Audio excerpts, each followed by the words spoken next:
Let's imagine what's going to happen in the next 10, 20 years. Because I believe that the changes ahead are going to keep on accelerating. We certainly have computers in 10 years' time that are at least 100 times as cheap, or as powerful, or as small as today's. They'll be even smaller. There'll be much more wireless information sent around. That's only a start of what's going to change. You know about 3D printing. 3D printing is when you can actually order things and have them printed on demand.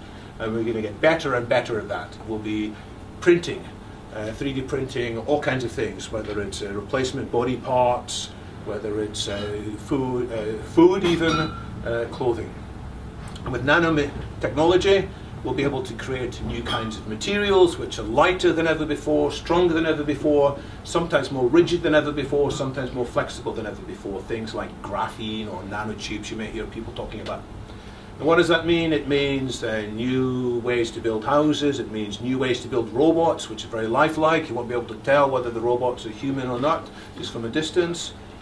It means also manipulating things on that very small scale. The computers will be even smaller than before. And instead of occupying a room, which they did 50 years ago, instead of occupying a smartphone, which they do today, you'll have very powerful computers which can fit inside your bloodstream. People will be able to inject them inside, they'll be able to travel around your body, figuring out, right, this is the cancerous cells that needs dealing with.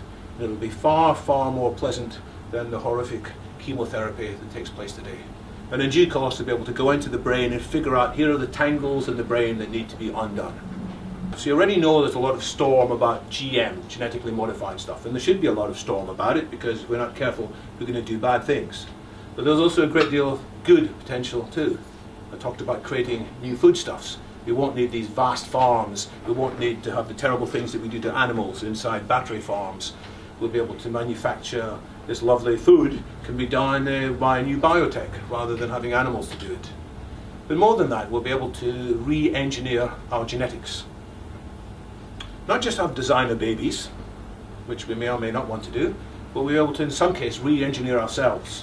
We'll be able to know, right, the reason I've got this problem, in partly it's nature, partly it's nurture, but in some cases, you know, changing the genes will mean that you don't get a particular disease and you can become much fitter. And we'll use a lot of the skills of software to change the software of the human beings, which isn't in silicon, as it is in computers, but it's in carbon, it's in DNA, as it is in human beings.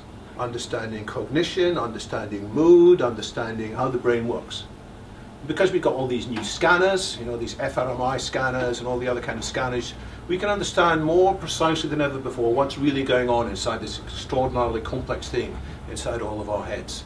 And we'll be able to mimic some of the effects of meditation. You know, some people can improve their moods by meditation. Maybe we'll be able to do that with the right kinds of drugs as well. We will have smart drugs which can impact the way the brain works.